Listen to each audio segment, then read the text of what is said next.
This is your fantasy gymnastics update after week 2 of the college gymnastics season. We're recording this on January 13th, 2025. So this is the show where we tell you which gymnasts are a steal on which events, who's on a bye, this week nobody, who's injured if we know, because sometimes it's a secret, who's making all the lineups. So welcome to GymCastic, the #1 gymnastics podcast in the galaxy. I'm Spencer. I'm here with Jessica from GymCastic, and this is our college fantasy gymnastics update. So we're going to start with roster bargains. So these are people who you can put on your team to get a 9-9 or above on your roster. So, and they're ones who are outperforming their price. So typically we have 9-9 level athletes at the top pricing tier at 6,250 gym rubles, gym bucks, whatever they are.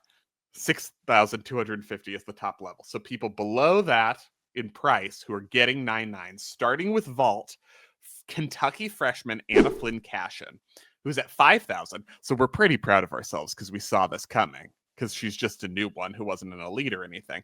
But she's anchoring that vault lineup for Kentucky. She has a handspring pike half, and she stuck it this week for a 995. So things are trending in a good direction for Anna Flynn Cashin. Also in the 995 category, Danny Ferris from Florida, who's at 4,000.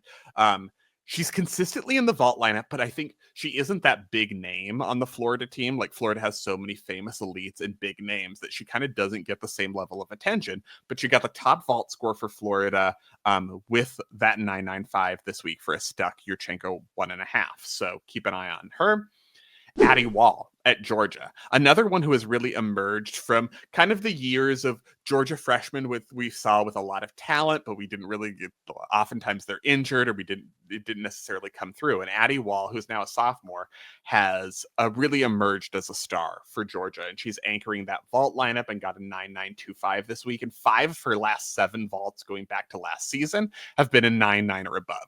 So that's the kind of consistency we're looking for, especially if you're like, I might not remember to update my lineup every week. You want to put in an Addie Wall kind of person who's like consistently going to get a 9.9, so you don't have to make any changes or worry about that. Also, Tori Vetter at Ohio State, who's at 5,000. Also another one of those. She competed all around every single meet last season, always gets at least 9.8s or 9.9s, and especially this season because Peyton Harris was out. There was Ohio State's other all-around star. She was out in the first meet of this season, so Tori Vetter becomes that much more important to those lineups and being in all of those lineups every week. And she started the season with a 9.9 on vault and a 39.475 in the all-around. So a good option on any event, but got that 9.9 on vault. And another of our favorites, Anna Roberts of Stanford, who's at 4,000. Tons of upside. One of those, like, wait, she was NCAA vault champion? Mm-hmm. Sometimes these things happen in the semifinals of the national championship, and you're like, wait, who got the what? So she started anchoring Stanford's vault lineup with a 9.9. And yeah, she's the first individual event champion at nationals for Stanford since Eby, who won floor in 2018. On bars, we have someone whose last name you will not forget, and this is how you're going to remember to put them on your team. Uh-oh. I say Jillian Prokaski, like a procrastinator. Prokaski. What do you say? Okay. Yeah, it's Prokaski. I thought it was going to be vulgar just by the tone you use to start. How dare you? And that's why I said uh-oh, because I thought it was going to be something gross. But yeah, Jillian Prokaski of Kentucky, who's at 5,000. Another one of those competed bars every single meet last season. Her low was 9.8. Her high was 9.95. She got a 9.9 this week.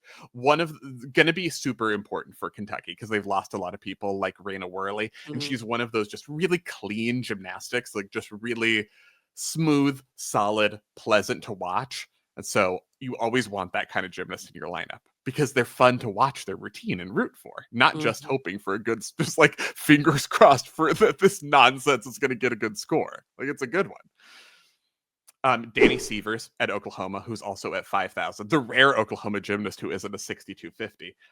But yeah, she can make, if you can make the Oklahoma bars lineup, which I thought was the highlight of cross the country in week 2 of gymnastics was Oklahoma's bars performance.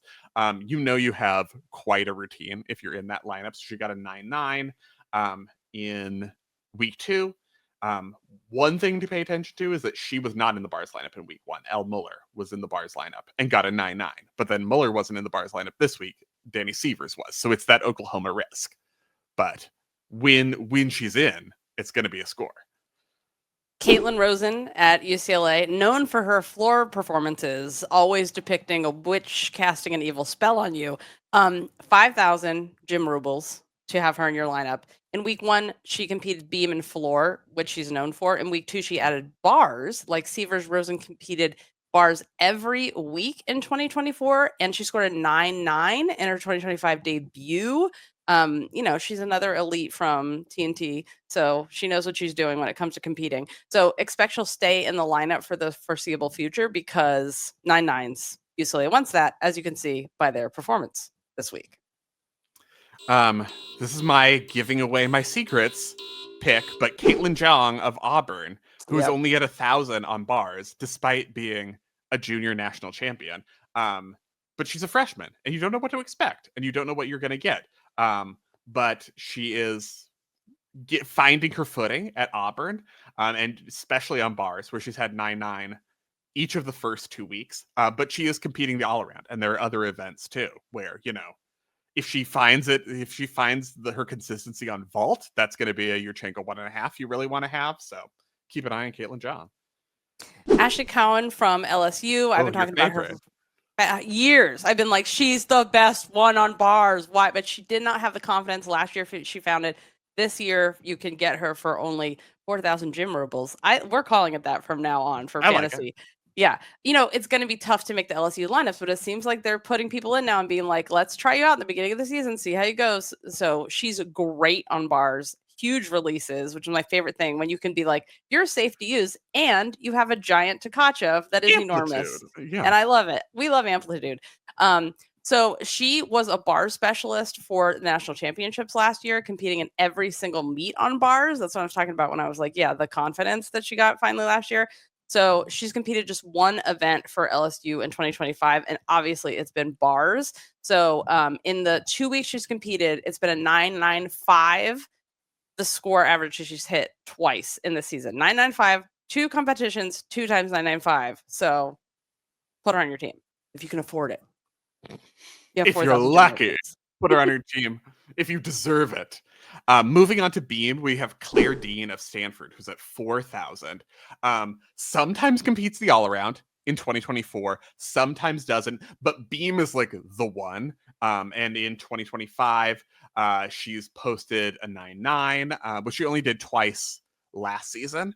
But, one to watch. One who's like using the national championship bump from last season to really, continue. It's her trampoline to continue to soar, which is what we've seen so far in the first meet for Stanford on beam. I love how you worked trampoline into discussion of beam. Very proud of you. Lily Hudson from Alabama, 3,000 gym rubles. So anytime you can add a 9.9 to your lineup for 3,000, you have to take a very close look. And so she is my recommendation. So Lily, I was telling you about the second half of 2024. That's that she was in the all-around lineup and opened up the season for Alabama again, competing in the all-around, posting a 39.55, which was boosted by her beam and floor. So Lily Hudson, Alabama, not Lily on the Georgia team, the other Lily on the Alabama team. That's what I'm telling you should get. I mean, also Lily Smith at Georgia, if you can get her, go for it. Yeah, definitely get Lily Smith too, but get both Lilies. An all Lilies team would be a nice strategy.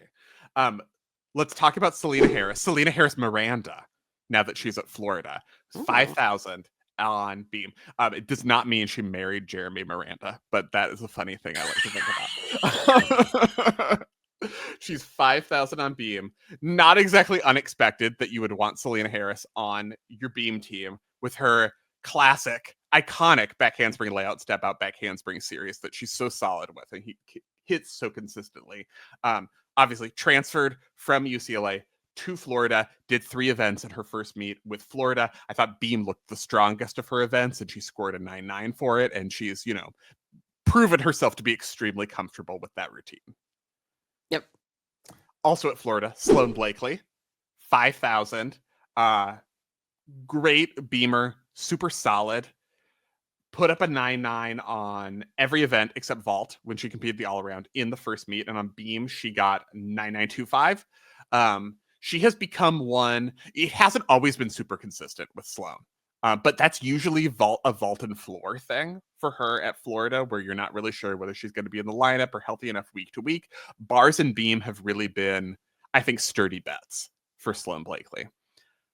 Also, Leanne Wong. Okay, so shockingly, Leanne Wong is not 6,250 on beam. She's only 5,000, and that's kind of worth it because it's, Leanne Wong. So, I'm saying, like, put her in the lineup. She's probably going to get some 10s this season on beam. Going to get your 9.9s. On floor, we're starting with Joss Robertson for a reason. Because, so there was an error. there was a mistake because Joss Robertson is only 1,000 on floor, even though she's Joss Robertson. So I guess it's like bank error in your favor. You get Joss Robertson's floor for 1,000 because obviously, Olympic alternate, been great on floor since she was like 1 year old. So, put her in your lineup. She got a 9.95 this week, obviously. Gabby Gladio, Alabama, 5,000. Floor is one place you can count on her to compete consistently, we hope. So in 2025, she started the season with a 9.95. So that's what you're allowed to see in your lineup. Another one, Haley Davis for Kentucky at 5,000. So she's one of those super reliable scores. She competed floor 14 times in 2024 and got 9.9 or higher 12 of those 14 routines. Her lowest was a 9.8, and that was like in the first meet. It doesn't count. So basically, she's always going to get that like 9.875, 9.9, 9.925. You can always rely on that. And she started with a 9.925 this season. And I think without Raina Worley in that lineup, it's just going to go higher because she's the star. You're not saving that 10 for Raina. Also, okay, Emily Innes at Washington, who is someone not a lot of people talk about, but she is at 5,000. Is a 3-eventer typically for Washington, but floor is her specialty. And in week 2, she already got a 9.925 on floor and is really anchoring with super strong scores for Washington. And one of those, like, kind of, diamond in the rough isn't really the phrase I want to use, but it's what came to mind. But one of those where she's just gotten better and better and wasn't necessarily a heralded freshman where you were expecting these kind of scores. And it's just, she's plugged away and worked hard and improved and improved and improved. And now she's, one of the top floor workers in the country. Another one of those under the radar athletes is Kimberly Smith at Arizona State. So did her first all around. She's a junior, did her first all around ever in the first meet. And I don't think a lot of people would have put her in their lineup because they may not have heard of her, but she got a 9.9 in her first routine. That's Arizona State. This is the yellow and red pitchfork. Sun Devils, not Murder Piggies of the North. Correct. That's Arizona with the javelinas. So how to play this week? Okay, week 3 lineups lock on Thursday, not Friday, because we have a Thursday night meet. So Thursday, January 16th at 3:30 p.m. Pacific time is when the lineups are going to lock this week. So note to self, get it together and be ready on time. Winner is going to receive a full commissioned episode. We also reward weekly winners. That's the season winner at the end of the year. We also reward weekly winners, and all players will be able to unlock achievements throughout the season and fill their digital trophy case, which is Jessica's favorite thing. I can't believe people have not chosen the leotard to go with their team. A lot of people have. A lot of people have, but I want everybody to have a leotard. I feel like we need to make that a requirement that you pick a leotard. But I do like that some people just uploaded their own avatar, which is nice. But don't leave it blank. Don't be an egg. Remember the egg days? I do. But give yourself a team identity with a nice leotard or something. And speaking of which, we're about to get to the league leaders. But first, your week 2 lineup will carry over unless you make a change for week 3. Oh, okay. Yes. And remember, when you make your changes, remember to click the finish button. Click finish. Because it's not going to save otherwise. It's at the very bottom of where your lineup fills on the side. And it's I at the think very literally bottom. Everyone has made that mistake at least once. Yeah. I always I updated that. Click finish, then I forget that I click finish, so I go back and click finish again. Very important. Yeah. Okay, so next. League leaders, these aren't just our favorite team names. These are the actual leaders in the league, Spencer. Mm-hmm. Those are different things. Jade Silavash is winning right now by a quarter tenth over Panda. Ooh. The race is close. I'm in 39th, by the way. The most important news. I'm getting there. I had a better week in week 2 than week 1. I had a much better week, but I don't know what my ranking is yet. I have to go on the desktop version to look at what my ranking is. But my people actually competed and got high scores this week, so that's important. So, still no 10s. Waiting on that, but we got some 9975s. Some quick leaf stats, gymnasts who were rostered the most. These are some things standing out. Aaliyah Finnegan's floor, of course, is currently the most rostered athlete with 42% of all lineups have Aaliyah Finnegan's floor on them. She's also the most rostered athlete on beam. 35.5% of rosters have Aaliyah Finnegan on beam, and it pays off because she got a 9975 on floor and a 9925 on beam. It's almost like Aaliyah Finnegan's a really popular gymnast. Have you heard of her?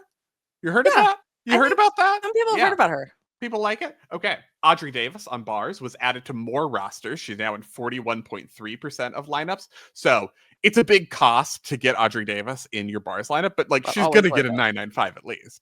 Always. Because the only thing is how the judges feel about the dismount, because the rest is literally perfect. Connor McLean on beam is the next most rostered beam athlete at 29.8%. Got a 985 this week.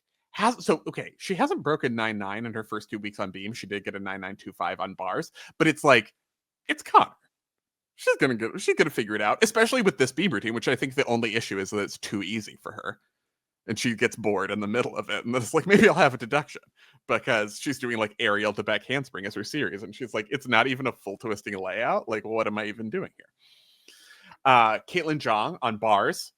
As we mentioned, important steal on several events. She's at 28.2% of bars with a 9.9 in both weeks and just at 1,000 gym rules. We know you watch the show and read the newsletter because Ashley Glynn on vault, who we mentioned last week on our bargain list, is now the most rostered vaulter at 23%. But okay, so last week, that first week, she got a 9.925. And we were you got to put Ashley Glynn in your lineup. And then everyone added her. And then she got a 9.725. Ha! Psych! That was our evil plan the whole time. I would say keep her in your lineup because it's a good Yurchenko 1.5 that's probably going to be in YouTube's lineup. But,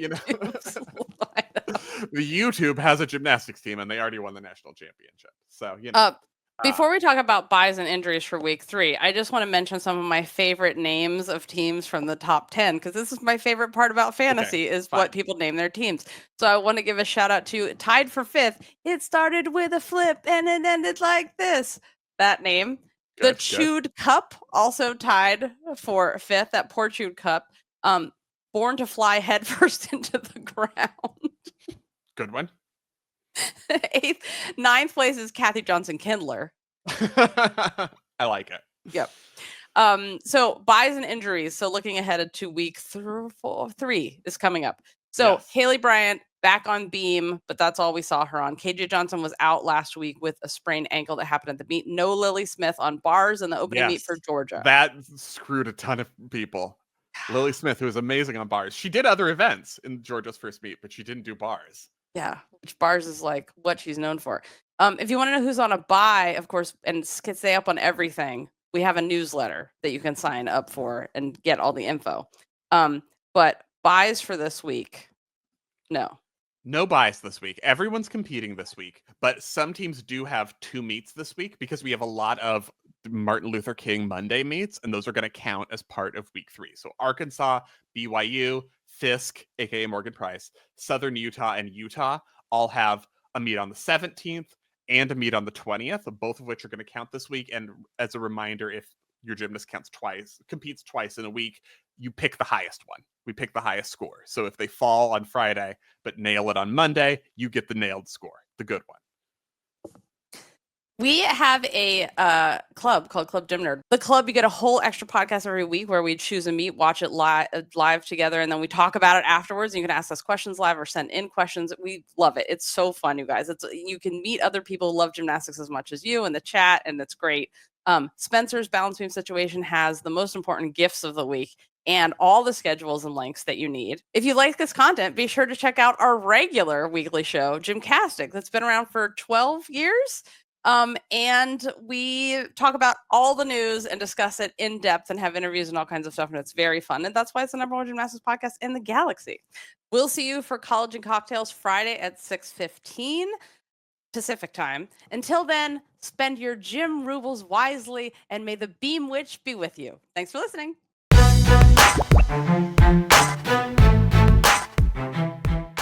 Lily moved up into the all-around lineup in the second half of 2004 and opened up the season for Alabama. 2004. Did I say 2004? Yeah.